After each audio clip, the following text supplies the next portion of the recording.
Hot chocolate, red well. Azure Cosmos,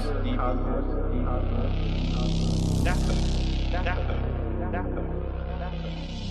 Entity framework, power tools. Netology suite. Countdown commencing. T-minus 2 minutes.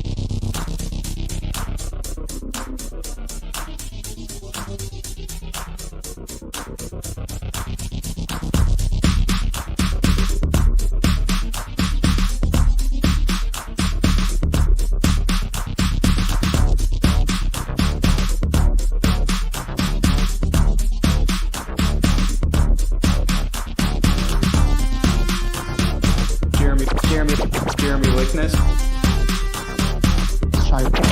Jiachen. Grace Lampson. Arthur Vickers.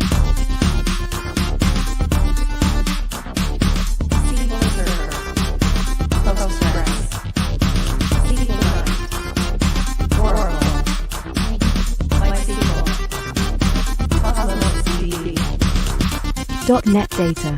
T-minus 1 minute.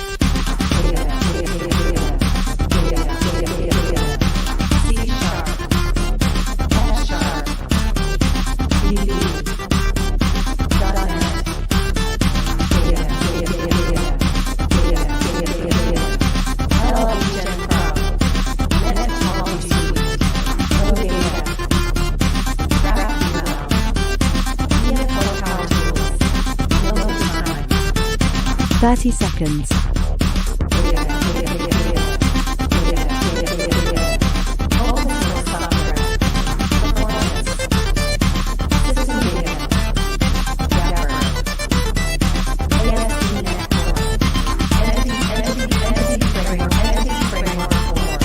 Ten, 9, 8, 7, 6, 5, 4, 3, 2, 1. Liftoff. We are go for .NET Data Community Standup. Hello, we're back again with another .NET Data Community Standup. We're going to be talking about JSON columns today, which is one of the hotly requested new features in EF7. I'm here with Shai as usual, and also joining us today is Jiachen, who is the new program manager or product manager, whatever. What are you, Jiachen, on the team now? It's a mystery. It's like a Schrodinger's cat thing. It's a different answer each time someone, asks a question. But hi, everyone. My name is Jiachen. I'm going to be the PM for the team going forward. I'm taking over from Jeremy Lickness, so I've got some big shoes to fill, but we are working together really closely on this transition. My big goal here is to work with the team to figure out how to make a better experience for all of you working with data and .NET. So hit me up on Twitter. I'm here to be the bridge between the team and all of you. So sounds great. Great to have you on board, Jiachen. Okay, so let's start off with state of the unicorn. It's like I've never done this before. I haven't shared my screen yet, but here we go. Okay, so state of the unicorn. Okay, so first thing on the list here is Shai's been working on annotations for aggressive trimming. So basically now, at least if you take the simple application, we're certainly not saying everything works, but if you take a simple application that uses EF Core, you can now run it with aggressive trimming, and the EF Core assembly itself goes from 4.5 megabytes to 3.3 megabytes and works. It used to get a lot smaller, but then it didn't work because it trimmed out all the code it needed. So that's like around about 26% reduction, which is not bad start.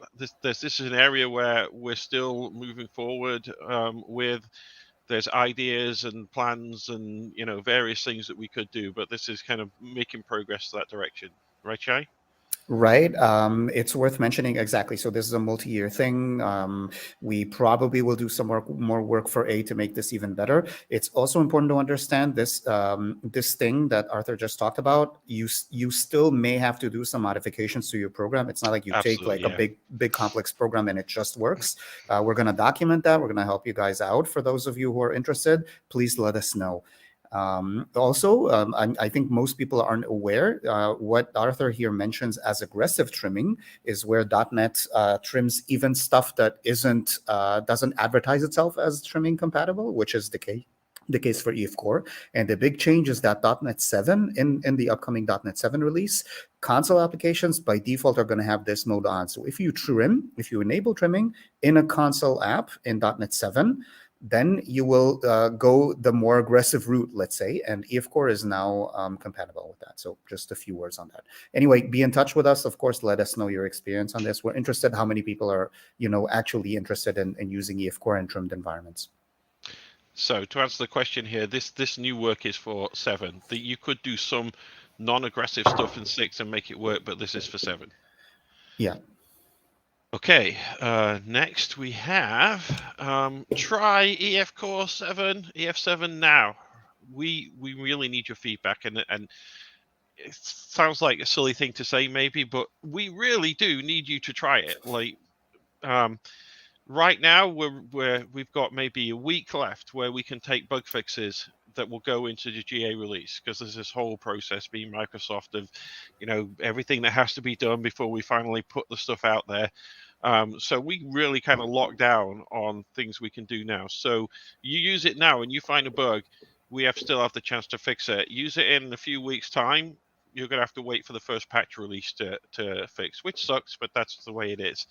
How do you use it? Well, use the daily builds. There should be an RC2 coming out, I think, next week, which is pretty good. If you really don't want to use the daily builds, the RC2 is fairly close to what we're shipping to GA, but is still missing some significant fixes that we put in since we locked down on the RC2 release. So if you can, use the daily builds. They're super easy. .NET EF Core on GitHub has a link to the detailed instructions, but basically you create a NuGet.config file right next to your solution, and inside that you just copy and paste this line that you can get off the GitHub repo, and then in your package manager system, you'll see all of the daily builds, and you basically pick the latest one and use it. Or you can even use stars and to automatically pick up the latest, which is also on the documentation. So yeah, try it. Give us your feedback. We really want it. We've been kind of lax about, showing community content, blog posts and things. So I've been trying to keep an eye on this. If you see content, mention me in a tweet or something, and we'll try and show any kind of good blog posts and other content that we see. And these will also be in the links, in the community links, so you can refer to them. So I've got 4 for you this week. I'm going to let Shai try and pronounce names because he's the language expert. So this is Khaled Drop the Dot. Well, that's all we need to say, right? It's Khaled. We just call him Drop the Dot, right? That's all we need, I think. Anyway, this is let me just quickly see if I can actually get this to open here. Going to. Oh, that's nice. I'm going to skip the verification. Oh, don't tell anyone I did that. Okay, so this is using recursive data with SQL Server on EF Core. So it's talking about using CTEs, common table expressions. It's a nice, interesting post there. So take a look at that one.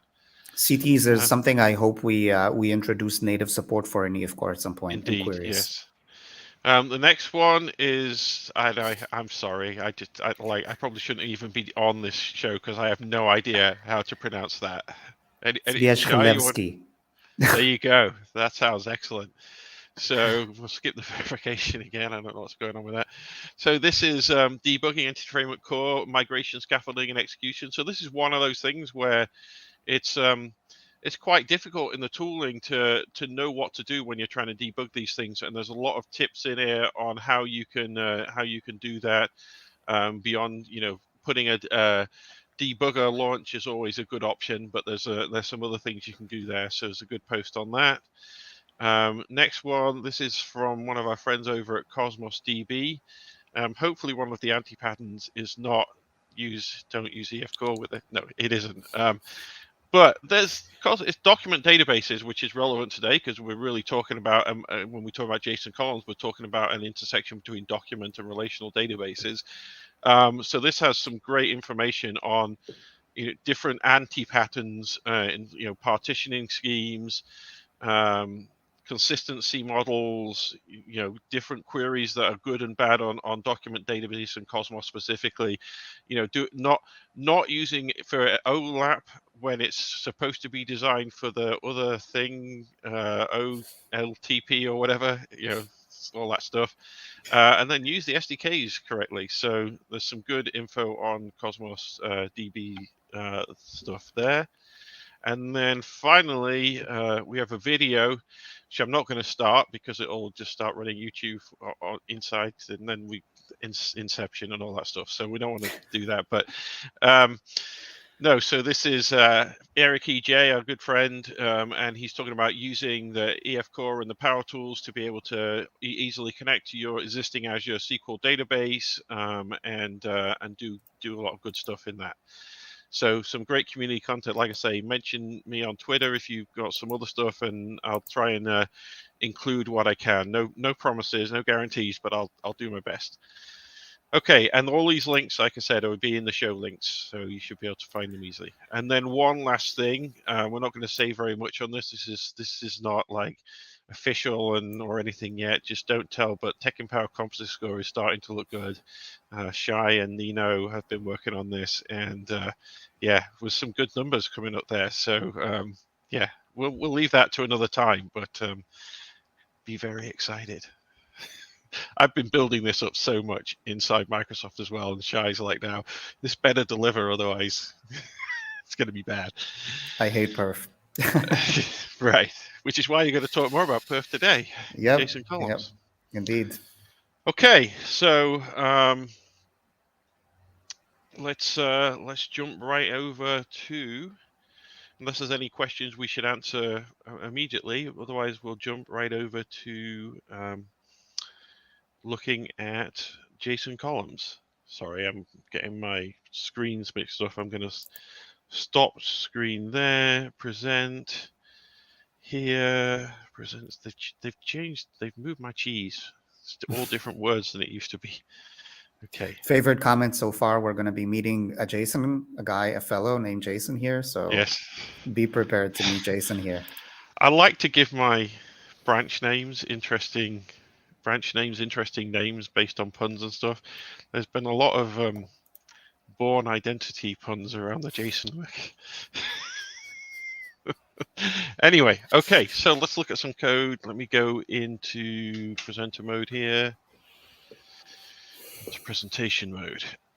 Okay, so before we actually look at this, let's talk a little bit about the history of this feature and where we've come from. So I'm just gonna let me switch to something which has nothing on the interesting on the screen. I could in fact just stop sharing for now. So JSON columns. So what are we talking about here? So what we're talking about is a relational database, and this is supported by, as far as I know, pretty much all the major relational databases, where you have a column in one of your tables which stores JSON documents. So what you're really doing is saying, I've got some document data that I want to store in a relational database. And this is why I said earlier, it's kind of like this hybrid approach between a document database and a relational database. So, for the example I'm going to show here is where you have basically a document which is a contact details of somebody, which you could split out across, rows and stuff, or you could just say, well, that's a document. I want to store that in my database as a document. And we'll get more into the details of that for a while, in a while.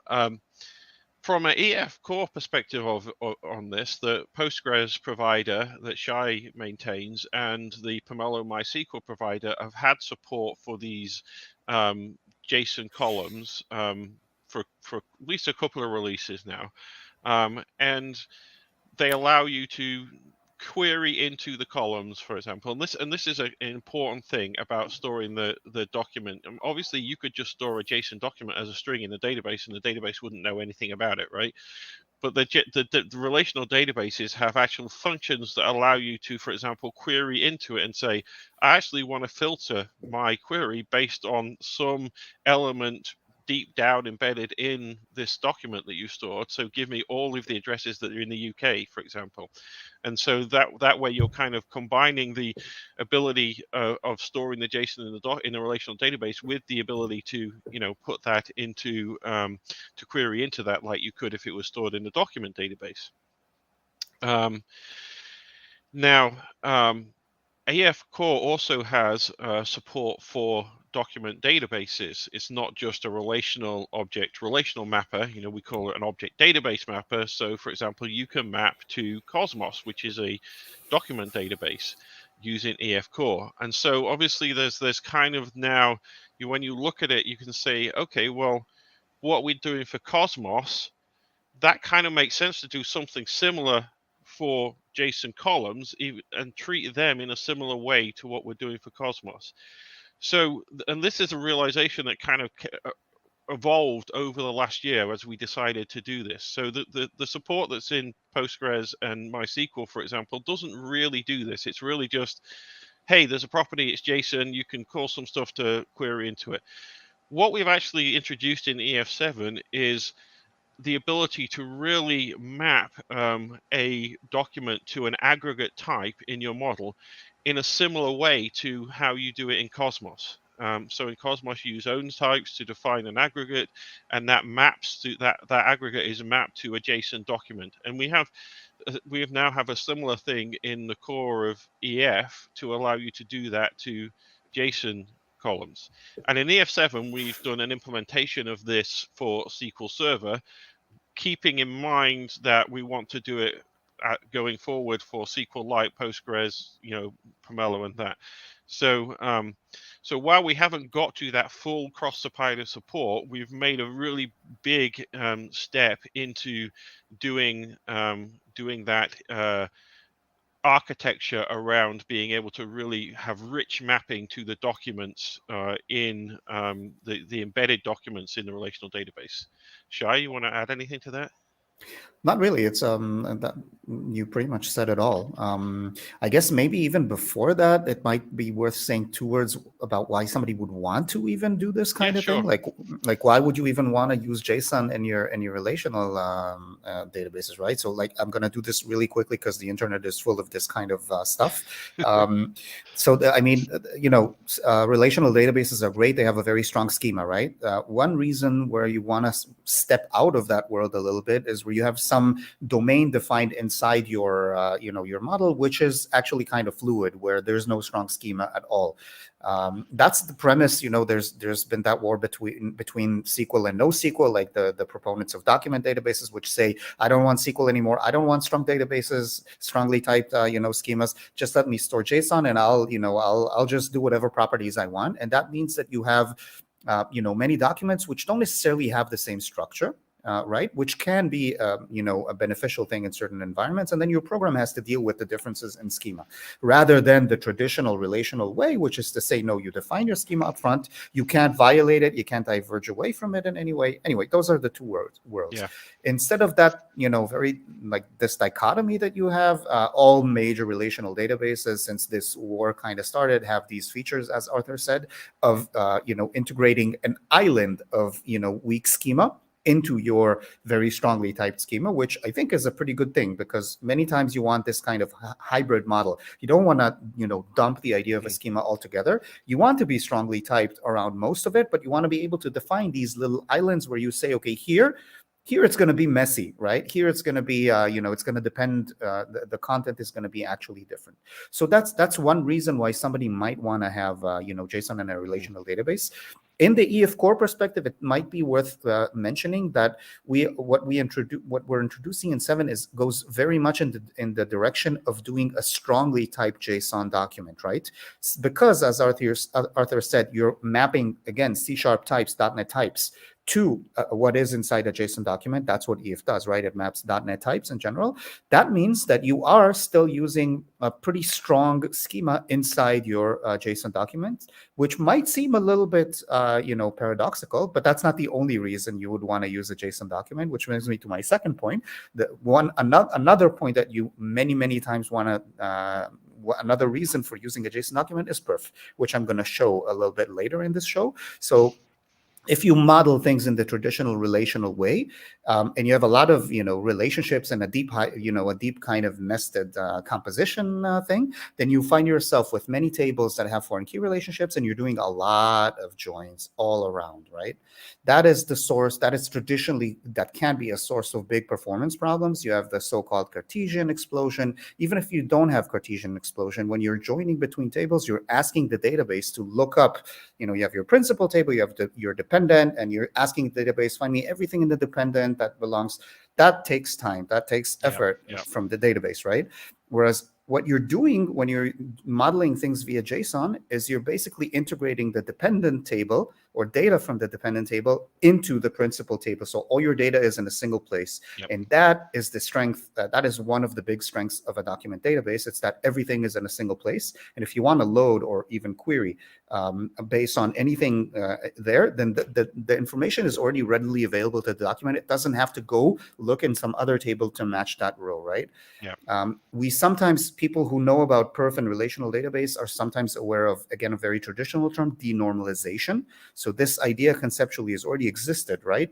Instead of just having, having your dependent and your principal and having like a well-formed kind of schema and everything, sometimes you want to copy data from the dependent into your principal, duplicate it, which is supposed to be the thing you never do, right? You're supposed to model it correctly. But sometimes for perf, you want to duplicate it. You want to bring it into your principal table so that you can avoid that join. And thinking about things in this JSON mentality kind of goes all into this kind of thing, right? That's basically the idea. You're taking a large hierarchical structure and you're integrating it all into your principal, into your, your main table, basically. So that's maybe I'm talking too much, and we should be showing code at this point, because that's pretty much the longest introduction. Yes. Exactly, too long. But yes. Well, that's good, because we're going to see some of those things that you talked about actually in the code. So let me.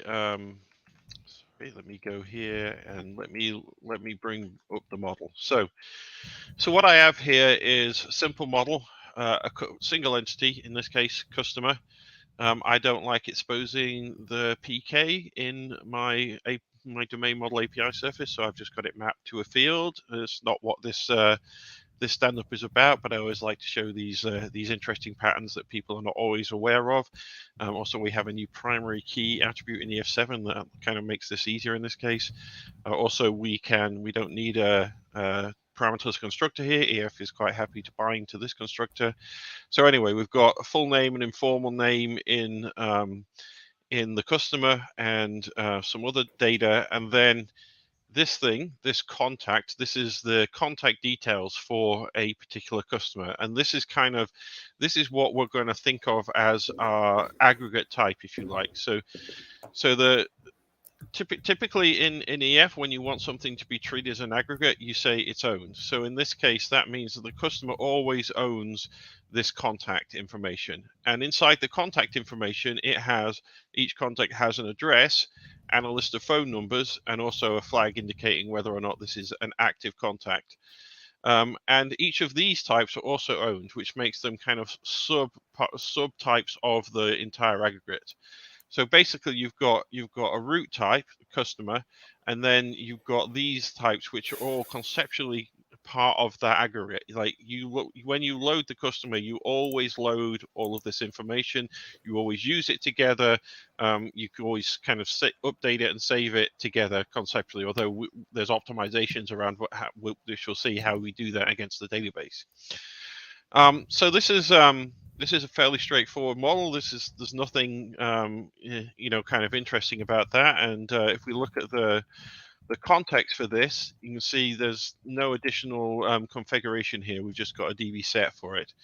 So if I run this now, and when I say run, I mean I have It's basically a little helper method, which is going to create the database and is going to add 4 customers that we have here.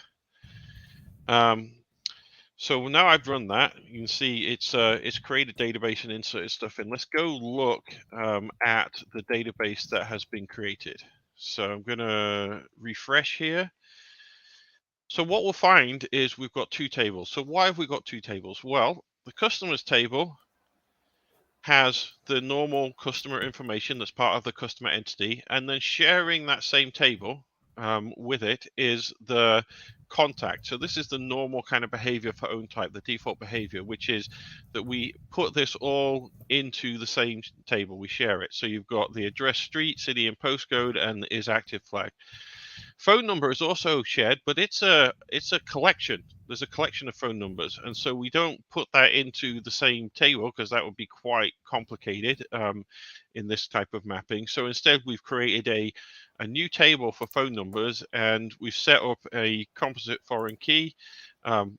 Why that's a composite is something Shai and I were talking about earlier. But anyway, basically, there's a foreign key to customers in here, and so you can have each of your customers can have a variety of phone numbers, right? So nothing weird or complicated there. That's just the normal way EF deals with these things. And I have some code here that will query this and just print out some information so we can see that working. Okay, now let me go to program. Use a C# top level program here to make it nice and simple. So basically I'm doing a wait for each, just, again, not part of this demo, really, this stand-up, but it's interesting. Want to make people aware that you can do a wait for each. You have to just call as async enumerable on it, and then you can asynchronously iterate over the results as they're coming in. And we're just going to print out customers and their information. So here we see we've got Alice in Camberwick Green. If you're in the UK, you may remember Chigley and Camberwick Green. And they've got various different phone numbers in there. So as you can see, like we said, there's multiple phone numbers for each customer because that's an owned collection. Okay, so that's the default. The other thing that you can do with own types is instead, if you don't want to include them all in the same table, we can say, actually, I still want you to treat this as an aggregate. I still want you to load it all together and treat it in the same way, but actually send contacts to its own table. I could do this in the Fluent API, but I'm doing it right now just with a data annotation, an attribute on the contact class. I can do that on addresses too. And I don't really need to do it on phone numbers because, as we saw, phone numbers gets its own table anyway. But I can, if I want to, I can tell it to, instead of using the name, to actually use phone numbers instead of phone, which is a bit more canonical, or a bit more ID, whatever the word is, of what would this database would look like. So we run this. It should behave exactly the same as before. The query that we did still returns the same data. Everything is the same. But if we now go look at the database, let me find database again. Where is database here? There it is. And refresh this. So remember, we had customers and phone number before. Now we've got tables for all of these things. We've got a table for addresses, a table for contacts, a table for customers, and a table for phone numbers. So we've really basically put it out across multiple. We've made each entity type of its own table in a very traditional kind of relational model, a very simplistic mapping, if you like, to the CLR types. So let's say now we want to instead do what we've been talking about. Instead of saying, okay, well, I'm going to put this contact either as columns in my table or as split out into separate tables, I just want to store that as a JSON document in the customer table. Okay, so I'm going to go ahead and remove the tables things from here, but leave them owned. It's important that they remain owned. And then if we move over to our context here, I'm going to put a little bit of code in on configuring on model. Sorry, not on configuring, on model creating. Let me find my code here. We have an element on the backlog to be able to do this by a data annotation. There's some nuances involved in that. It's not there for 7, but something we would consider. For now, you basically are going to do it with the Fluent API. So you're going to say my entity customer owns 1. So we're saying we're basically repeating what the annotation says here. We're just saying owns it. And then the only thing you really need to put in to save this to a JSON in your document is to JSON. You need to put that only on the top level, and then everything in that aggregate is now going to be stored as a JSON document. It's magical. It's magical, yes. And if you know Cosmos DB and EF Core, this is pretty much the same thing you do when you're configuring a Cosmos DB. You make own types and it makes the documents like in the same way. So let me run this code again. So as again, we should see that from a functional perspective, I didn't change the query or anything like that. It's still doing everything the same before, and we're still getting exactly the same data back as before, right? But if we go look at the database now, I can never find database. There it is. And I refresh this, we should find there's actually only one table now. So there's one table customers. And if we look at the columns in here, instead of those being split out to multiple columns like we saw before, we now have one column. In SQL Server, this is just an n varchar max. You don't have to be max. You could put a max length on it, whatever. But basically, it's a string column. SQL Server just stores this as a string column. Postgres has some other, like a binary JSON type and everything. In SQL Server at the moment, this is just a string column. However, SQL Server can still do JSON-y things with it, as we'll see. So it's a string column, but we know it's JSON. We treat it as JSON. So what I'm going to do is I'm just going to edit this data just so we can see what it actually even looks like in the database. So you can see here, we've got each of our customers with their businesses and names. And then we've got a JSON document for each of these. So if I take one of these out, let's just take Alice out of here. I'm just going to copy this. And I think I have a JSON file in here, so I can just paste this in and then format it so that you can see it more easily.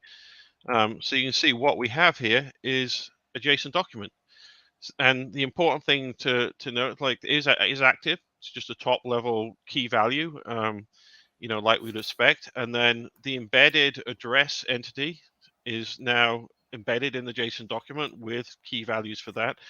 And then phone numbers, which previously, because it was a collection, we had to create a separate table for it when we didn't use JSON, right? We had to put that in a separate table because it's collection stuff.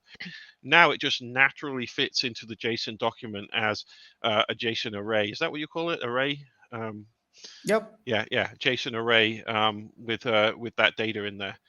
And that actually makes the queries. Let me go and show you that, and then maybe we can even talk about the perf of that a little bit. So I'm going to go back to the model here briefly. Let me get rid of database, and I'm just going to say, okay, let's go back to the default mapping for now and run that, and let's look at what it looks like to query that data. So the customer and all of its contact information, when you have it by the default mapping, sharing the table where it can, and then using a phone numbers table. So this is the query we get, right? So we're saying, okay, bring me back all of this stuff, because it's going to bring all of these columns back, which is fine. That's not terrible, right? You can bring back all of those columns. But then, interestingly, we also have to do a join here. We also have to say, oh, and also go and get information from the phone number for each of these and bring that back as well. The way we do the join requires an order by, so you've got an order by in there to make that work, and that gives you all the data. So fine. But if we're doing JSON, this becomes much simpler because it's now much more naturally stored as a document. So when we run this again and we look at the JSON, well, look at the SQL that's bringing back the JSON, it's just simple, right? And it's just saying, actually, we're going to file issue. This shouldn't need to be a JSON query, right? But basically, well, this is just saying, yeah, contact has that document. Just bring it back. That's all I need you to do, right? Don't do a join to the phone numbers table. And Shai has been doing a little bit of looking today at the actual perf implication of this, because people often will say to you, don't put JSON in your SQL database, in your relational database, because it's slow. Shai? Yeah, so I aim to prove otherwise, but just before this, there's like a single question that I did want to address like a little bit more. So Arthur, you already talked about this. Just to give people, because we're talking about all this owned, I just wanted to say like in a few words. Arthur already covered most of this, but so there's this concept in EF Core called own entities, right? It's a little bit abstract. It can mean many things, but in general, owned maps to this concept of aggregate. It means that you have your entity has let's say a hierarchy of other things which are part of it. That's basically the idea. It's not like a relationship somewhere else to some other thing. It's part of that one thing, and it can be a deep hierarchy. It means various things. It means that when you load the entity, like the top level entity, all of its owned entities come directly with it always. So you don't have to say include. When you load the top level thing, then the things inside it come with it because they're part of it, right? You also can't have a relation, like a navigation pointing to some part inside of it, because it's not its own thing. It's part of a bigger thing, right? And the nice thing about this, it's a concept that it's abstract, right? So when we say what I just said, still doesn't say anything about how we're going to actually store it in the database, right? So as Arthur was showing and saying, by default in a relational database, if you define something as owned, then we'll do what's called table sharing, right? We're going to take all the properties from that other thing that's owned, and we're just going to integrate it into that same table row. And by the way, this is again and again coming back to the same idea. We're going to put the things together in the same place in the database, like that denormalization exercise or thing that I was talking about. We're going to basically put the things that belong together so that you don't have to join. That's the table sharing style of own entity mapping, right? But you can always tell EF Core not to do that. You can tell it to map it to another table, and then you just have a foreign key relationship like in traditional databases. And what we are now introducing is a third strategy for mapping own entities to a relational database via a JSON document. So it's interesting to look at this, to kind of separate between the abstract conceptual layer here, which is own entities and what they mean in the abstract, and then the way you actually map it to a database. Just to give you yet another idea, Postgres has yet another thing called composite types, which is like user-defined types. You can just define a type. It's strongly typed. It has a schema, unlike JSON, and you can use it. UDTs also exist in SQL Server, but they're quite different. In Postgres, you have like full support for this kind of thing, and you can have a column of a certain type, and that type could be like this address here. It could have 4 fields inside it of specific types. And my hope is that for EF Core 8, based on this infrastructure which we've just done, I could add a fourth mapping possibility for own entities as Postgres composite type. So this kind of distinction between the abstract idea of owned and the actual mechanism, I think it's useful. It's an interesting thing. So I just wanted on that. There was this comment earlier on.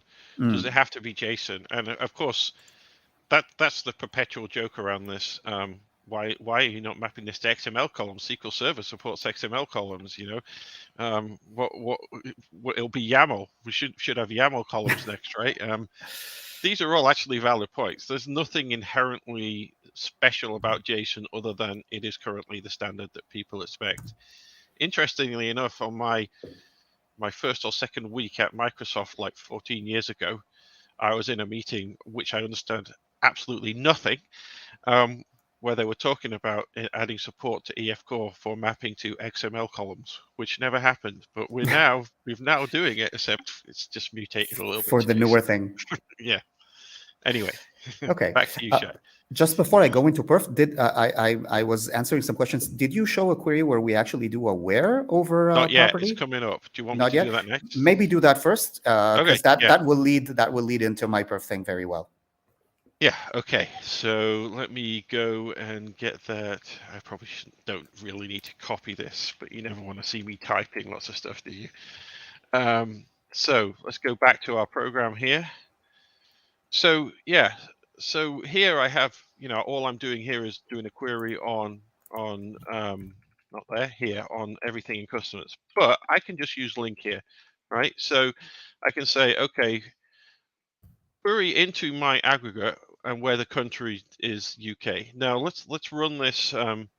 Let's run this without JSON first, just so we can, everybody can see what it would do in kind of normal case, as it were. Nothing special here. This is just a LINQ query, and you can see that we've just got a where clause, right? A where clause where contact address country, that's the column that we've mapped that to, is the UK. So let's go back to using JSON and run that again. Now I haven't changed my query here. I haven't done anything special because it's JSON. All I've done is leave my LINQ query with a where clause. So now EF Core, because it knows we're mapping this to JSON, has translated this differently. And what we have here is we're running this JSON query. So we're basically saying, oh no, it's not that one. It's this one, this JSON value. So we're saying, so again, we've got a where clause, but in this case, we're using this special SQL Server function. This is a SQL Server function that says the thing in that column is JSON. I want you to look in that JSON document at the address.country key, so this key, and where all cases of that of the value of that key matches UK. So it's basically now translated this into a query inside the JSON. So this is kind of critical to the whole feature, really. Irrespective of anything else about storing the JSON, if you always had to bring back the entire document onto the client in order to, for example, find any customer that was in the UK, then that would be terrible, right? Because then basically your ability to just say, okay, I want customer in the UK would be completely gone. You'd have to bring every customer back and manually figure out which one's in the UK. You don't have to do that, and that's crucial to the JSON mapping in relational databases, and what makes it different from just storing a string of JSON in the database, which obviously anybody could do for forever. You'll probably do it on Microsoft Access, Anyway, yeah, so this ability to query into that is really critical. There's some limitations in what we allow for this in EF7. We're really going to make this querying better. You can certainly do simple filtering like this. You can do projections, which I'll show in a minute as well. What you can't do right now is some more complex queries that would involve JSON path expressions into, for example, a JSON array. But we definitely want to bring that to EF8. We just had to trim it down due to time constraints and release schedules and everything. Okay, so now I think this is a really good time to go over and have Shai talk about some perf stuff. Exactly. So I prepared some demoing and some benchmarking, basically. And the idea is to show you guys that this technique can also be very efficient. So as Arthur was saying, first of all, when you're doing when you're doing basically anything of that sort, like a where clause in SQL, what's the most important thing that you have to think about? I'm going to, pause for a second. Everybody can shout it at their screens. Obviously, indexes, right? So whenever you're doing... Yeah, thank you, Arthur. You had to do that a bit quicker. Sorry, I was reading the comments. I got behind. I'm not indexed, so I was too slow. Yeah, that's true. Exactly. You should index your answers a bit better. Index myself on indexing, so when you say index, then it hits the index, and I say index. Indexception, exactly. Yes. So with JSON columns, things are no different. So what Arthur just showed, if you do a where and you're drilling into it and you're using that JSON value in SQL, the question is, how is that going to possibly run fast, right? And it doesn't. If you don't do any sort of special allowance for indexes, it's going to be slow, just like any normal column is going to be slow. At this point, Sorry, I muted you second, Shai. Keep going. Thanks for that. I mean, if you don't like what I'm saying, you can just say so. Don't mute me. Sorry. I'm just kidding. So what I did is I took Arthur's code sample and I modified it just a little bit so that we can see how things are going. So what you see here, we have the same context. Sorry, this almost the same model in the same context. I'm gonna walk you guys through it. The first thing that I did was obviously to disable logging here, because when you benchmark, you don't want to log. That's actually a very important thing. A lot of people actually forget logging in production and all kinds of stuff that can have a massive impact on your performance. So be very careful. I actually started benchmarking, And I saw that the logs were on, and obviously that falsifies, you get completely screwed up results.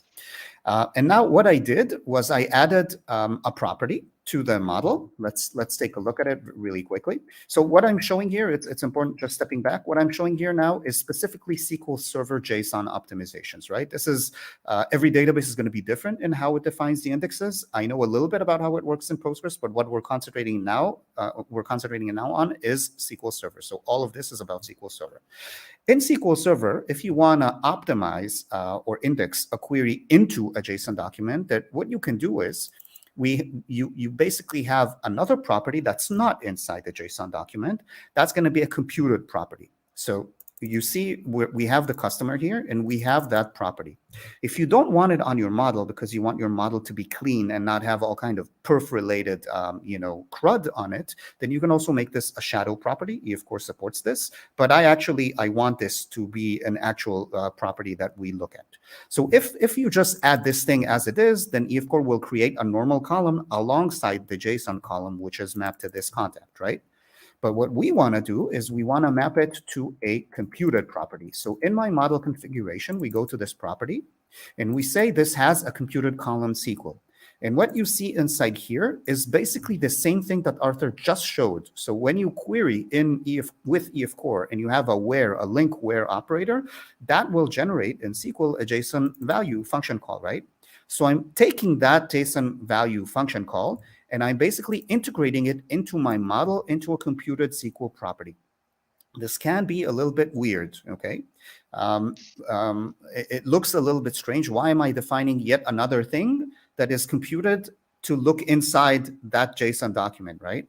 And of course, there's another thing coming. Once we have that computed column here, we can also define an index over it.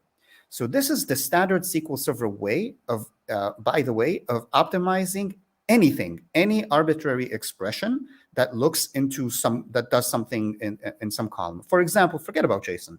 Let's say you have some string column somewhere, and you have a query that's gonna, do a where clause with some complicated function call over that string column. It's gonna chop up that string and look at character number 5 and whatever. If you just have a normal index on that string property column, that's not going to have any effect, because if you use some sort of complicated function inside a where clause in SQL, that can't use the index, right? You can only use the index in very specific, simple kind of operations when you're doing a where clause. So a trick that you can use in SQL Server is you define a computed column with that complicated expression that by itself cannot be indexed, cannot use an index, and then you define an index over that thing. And when you query that computed thing, then that's going to use the index, obviously. So that's a way to basically index any arbitrary complicated thing, including an access into a JSON document, right? Now, in the show links, which are posted, I think somewhere, there's a link to the standard SQL Server documentation page for doing indexes into JSON documents. I didn't, find this out by myself. I didn't invent it. There's a documentation page in the SQL Server docs that just explains what I said right now. Okay, so this is the official guidance on how to do things. So this is one thing that I did. So I did that very simple thing. Another thing that I did, what we want to do is we want to compare this technique with this new JSON document to the traditional way of doing things via a join. So another thing I added to the model is something called a country. I kind of messed up Arthur's model. It was nice and beautiful, and now it's all messy and ugly. So I added another thing called country down here. I'm basically remodeling country as a separate table, right? So that I can just do some perf comparisons. I almost did that actually in okay. the model. Yeah. Interesting. Very interesting. So perf-wise, what you want to do in perf is always compare, equivalent things so that you can see how they fare in perf, right? So we have something called country. It has an ID, so that's actually going to be stored in a separate table. It's going to be a very traditional kind of, with a foreign key and everything. It has a code, so the country code, which is only 2 characters, and then that's the many side of the relationship, right? Because a country has many customers, but each customer has a single country, so it's a classical one-to-many relationship. It's just flipped around if you start from customer. So now what we have is a property or a navigation called join country, just so that it's very, very clear to people. We have computer JSON country, which is a string directly, and then you have join country, which is just a navigation. And what I did is I coded up this benchmark, like 2 hours before this thing started. It's a little bit rough around the edges, but as usual, this is how things go. So the benchmark is very simple. It reuses the same context all the time, because what we want to measure is the queries and not overhead of creating new context or stuff like this. So in the setup of the benchmark, this is benchmark.net, which I plug. I do shameless plugs, even though it's not shameless because I have nothing to do with benchmark.net. I'm just a huge fan. So anytime you think you want to do a benchmark, use benchmark.net. Never write your own benchmarks with stopwatch, as we see so often. There's so many things you get wrong when you do that. Just use benchmark.net. Trust me on this, really. This is a big recommendation. So the one-time setup before we start a benchmark is to just create the context, and at the end we dispose it just to be nice and clean. And then we've got these 4 things that we do. The first thing that we do, so they're all going to basically count the number of customers which have their country in the UK. That's basically the scenario we're checking here. And count, pretty much like where, can use an index or not. Obviously, you get the idea, right? Count is like a bit like conceptually like a where in this sense. So the traditional thing is to just check where c.joinCountry.code equals UK. So that's a join. That basically is a navigation inside the Lambda, which forces EF to do a join. It's very, very simple. We're not going to even look at SQL. It's all very simple here. The next thing that we're going to do is we're just going to do the thing that Arthur basically said. So we're going to drill into the JSON document. We're going to go into contact, which is our JSON document, and then address, and then country. And we know that will make EF generate that JSON value thing in the SQL, right? So that's the normal naive kind of way to go into a JSON document. Then we have the approach of going to the computed JSON country, which is the computed column that has the index over it. Okay, all of these are going to get the same results. And finally, I also had, like, just to show what happens when you do this without an index, we also have another query that that checks whether the city is London. City is another property inside that JSON that doesn't have any sort of indexing over it, right? I specifically seeded the database so that whenever you're in the UK, you have London and vice versa. So these queries are equivalent. They return. You're just perpetuating this idea, like, I know. I'm very from centric. The UK. Oh, where in London do you live? No.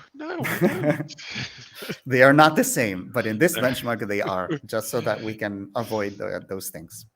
What I did, I also just want to show this. So what I coded up, so in order to do a benchmark reliably, you need a lot of rows. This is very, very important. You should never do a benchmark over like a database that has like 3 rows, because that means nothing. Databases will execute your queries very differently depending on how many rows there are inside them. So you always want to have something that approximates an actual production scenario. If you expect to have like 1 million customers or whatever, then test that in your benchmarks. That's an extremely important point. So what I did here, it's a little bit complicated, not that complicated. I basically seeded in the countries in the other table. I seeded UK, France, and Germany as our 3 countries, and then this is not.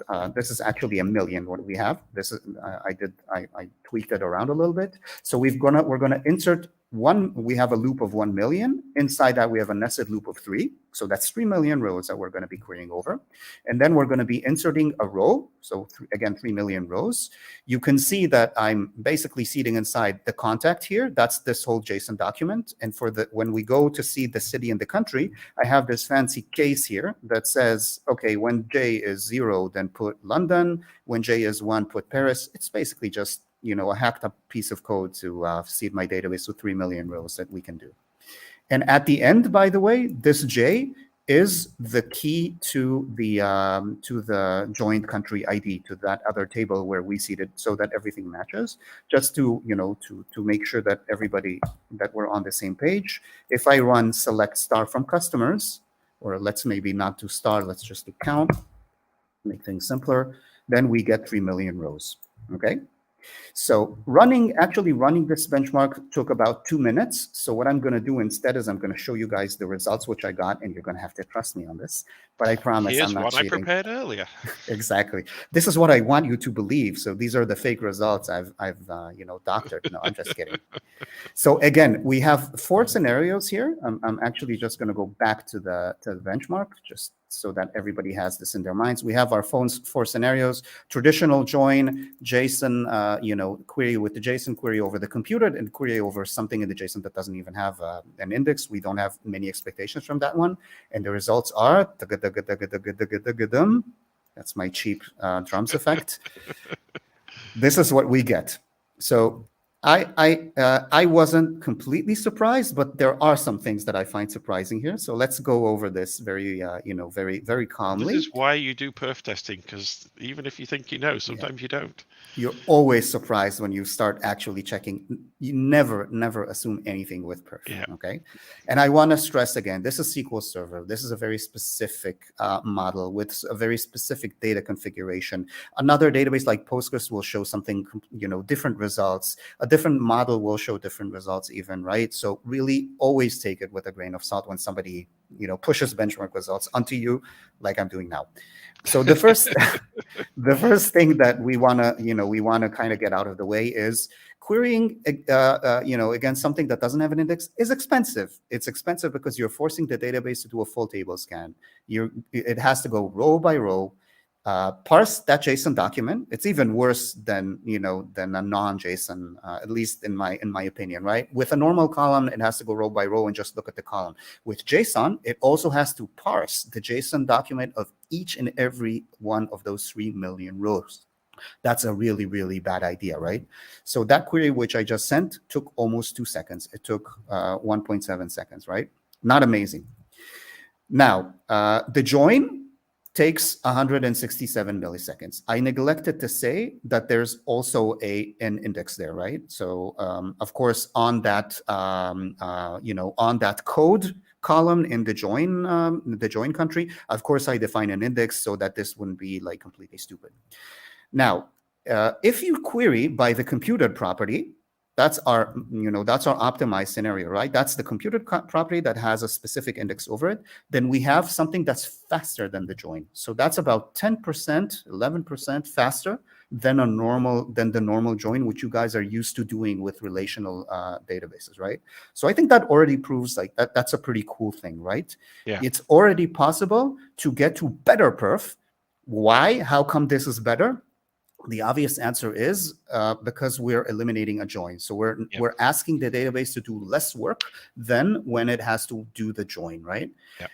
So if you think about our original model, when we had phone numbers in our original model, we had to create another table for that phone number. So we had to do join to it. When we put it in the JSON document, it's that additional table's gone, that additional join is gone. Not quite the same scenario as this, but it's basically the same idea, right? JSON is not necessarily going to be slower than having to map something out into another table and then join to that table. That's right.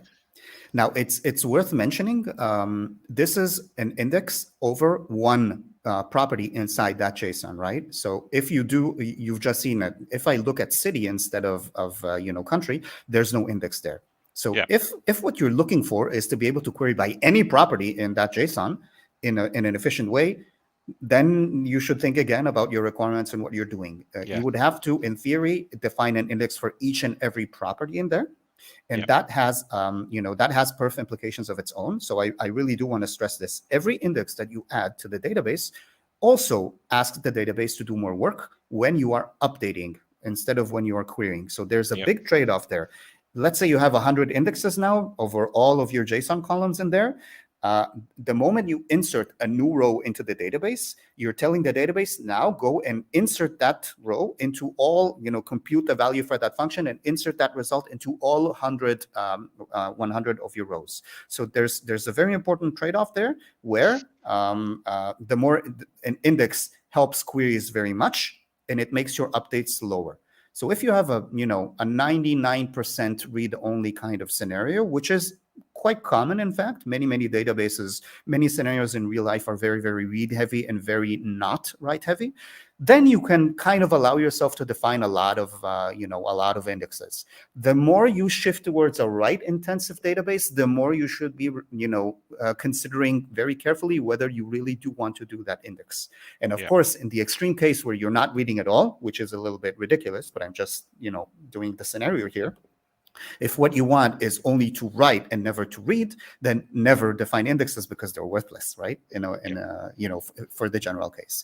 There's even, sometimes what you want to do is if you want to bulk insert a huge amount of data and you have indexes, it's sometimes desirable to drop all the indexes, do your massive import of data, and then redefine those indexes. Sometimes that's a thing that can work better, in terms of perf. So or even write to one place, replicate that data into another place where you're doing all your reads from, if you don't need it to be there immediately. There's lots of approaches when you get to that kind of extreme thing. But yeah. Exactly.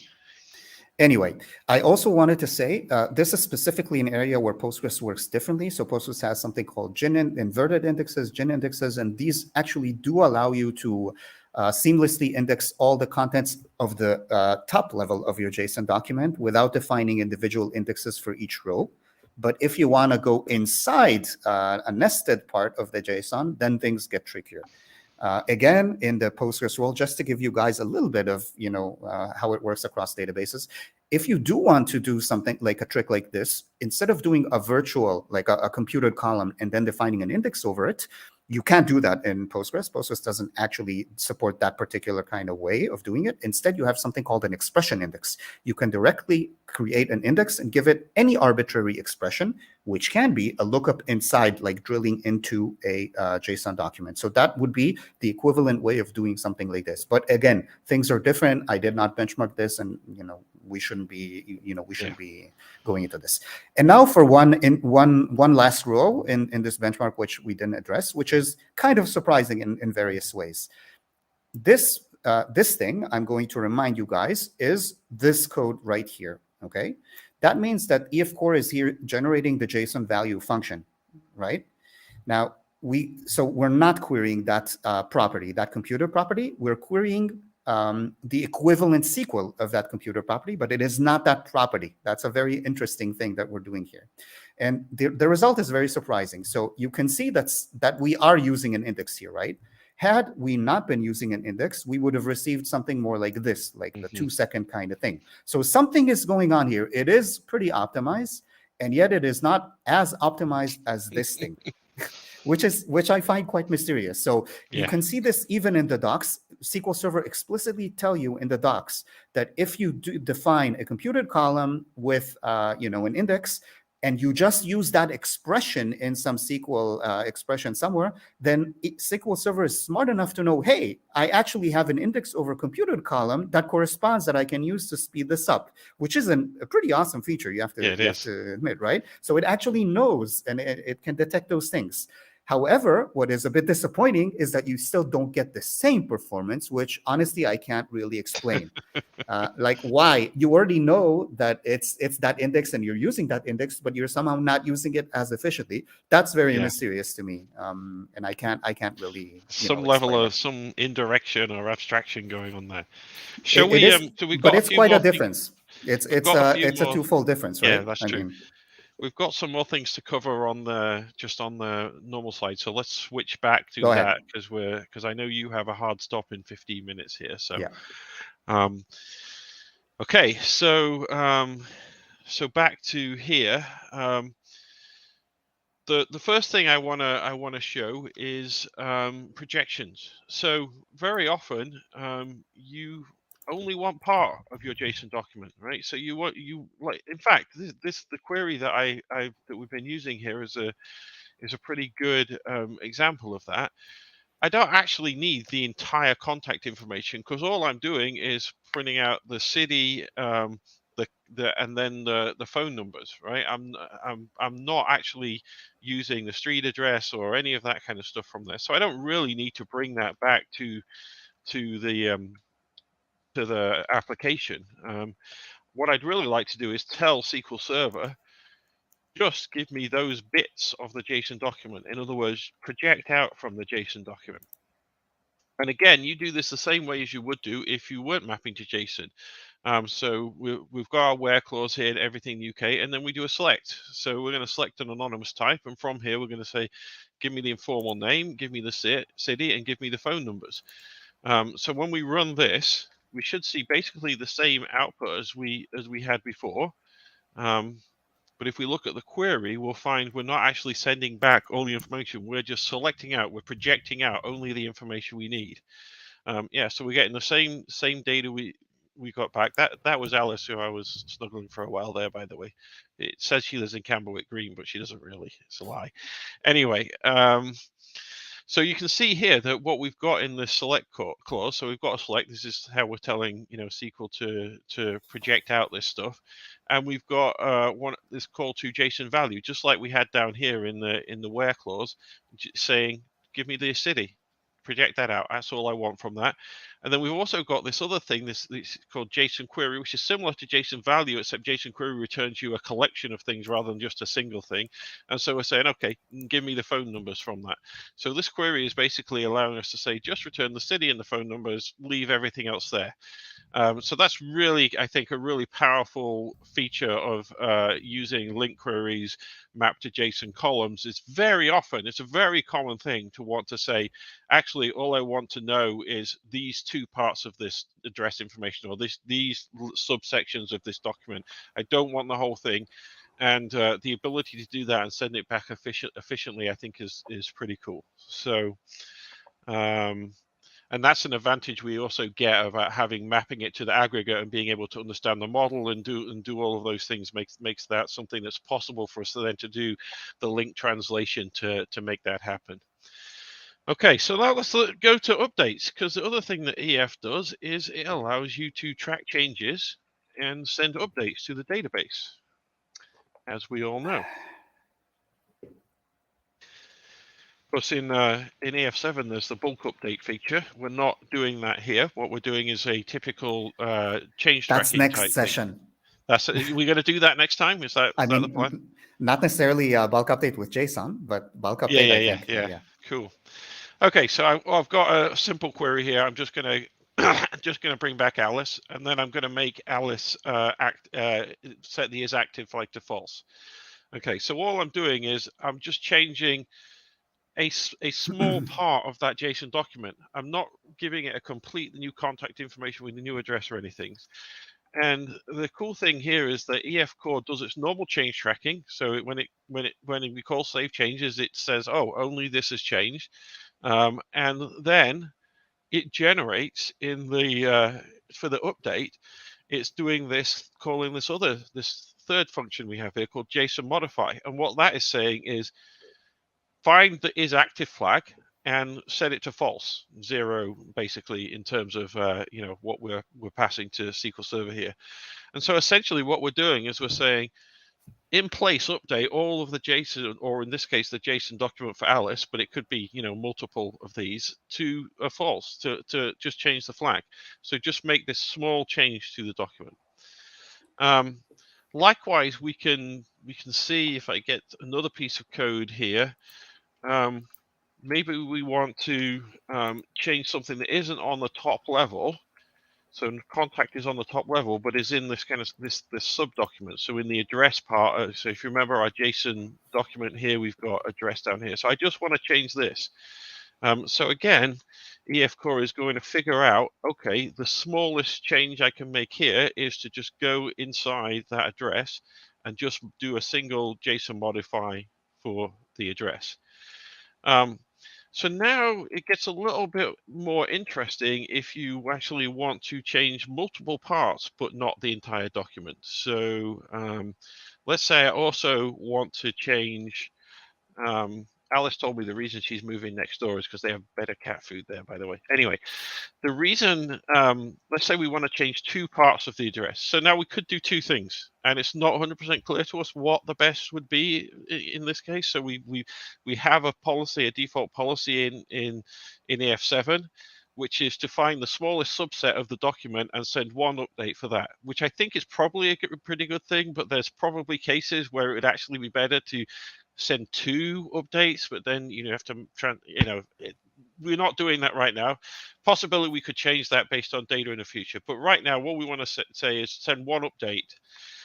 So EF Core is smart enough to detect that the smallest thing that we can change with one update is the address. So in this case, instead of sending address street, it's sending an update for the address. And in our parameters here, we see we have the entire updated address in the parameter. So that's the smallest single change. And if we were to do all 3 of these things, at that point, we've got a change at the top level and a change in address. And so we'll say, oh, well, we have to send the whole thing, right? We can't just do a single modifier in any one part. So in that case, we basically just say, this is the new contact information. We send a single update for that. So that's how you can basically get partial updates to JSON documents just by doing the normal change tracking, save changes. And of course, if I wasn't mapping to JSON documents, we would still be sending updates for just the things that have changed in the same way. All of the change tracking, all of that stuff works in exactly the same way.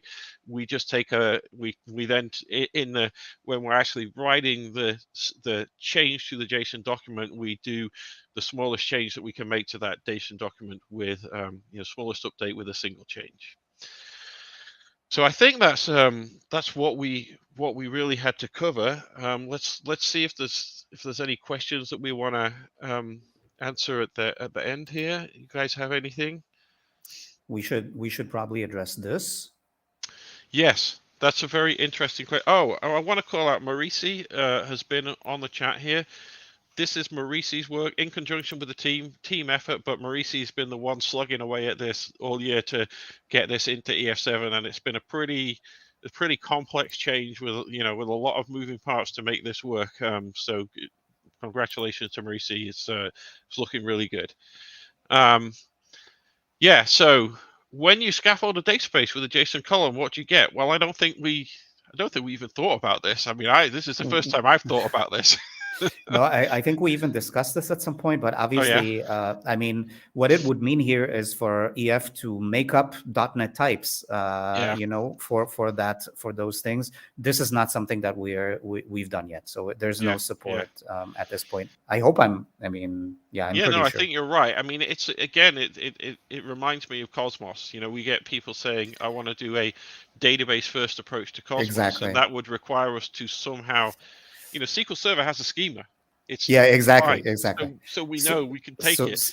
We so have just to figure out an implied schema from the data, which is that would mean that EF Core has to load all of the documents and see what is common and that kind of heuristic kind of thing. We usually don't go into this kind of thing. It's interesting, but not something that we're doing immediately, certainly. Exactly.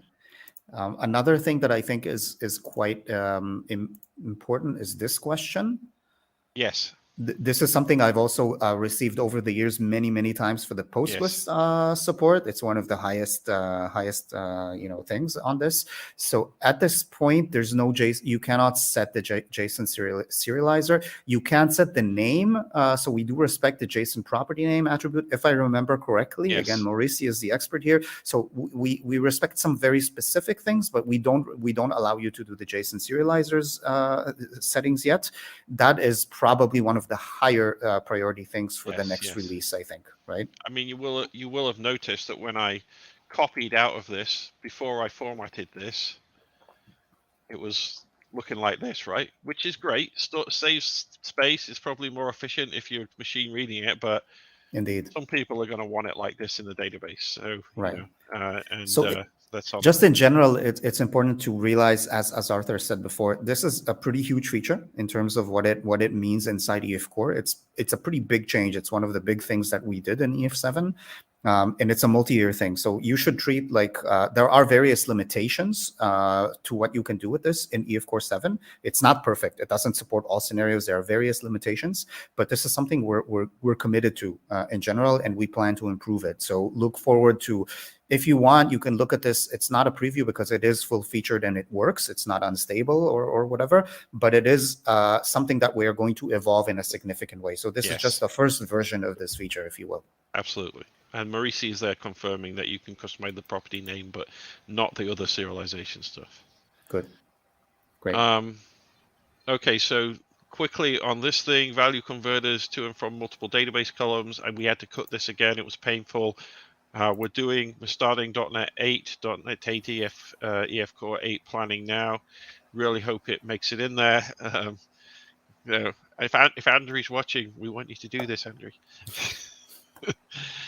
And then one last thing that I saw, which I think is kind of interesting, and I didn't know that LinkPad is going to get benchmark.net built in, or it does. The next version is going to have it built in, which sounds pretty cool. So I guess you can write a link query and then, just do a benchmark on it right away, which it'd be nice to play with that. I'm not sure exactly what it will do, but anyway. Yes. Okay, so I think that's up. I think that's all we've got. I think we're Awesome. about done, right? Yeah. So Yeah. hopefully Very you exciting enjoyed feature. this. There's what's new documentation with samples for download. I put this model up on my GitHub as well, AJC Vickers. So if you want to get it from there, you can. And we've got a blog post coming up for RC2 that also talks about some of the stuff. But really, the blog post is mostly what you can read in the what's new in EF7 already. So go get that, download the sample, play with stuff, and when you find things that don't work, file bugs, give us feedback. We really need that feedback, so give it a try. Okay. Thanks, everyone. Bye. Okay, now I Keep have it to go. chargeable. Yes, keep it chargeable, exactly. Let me go find the goodbye video. Okay. Here we go. Bye, everyone.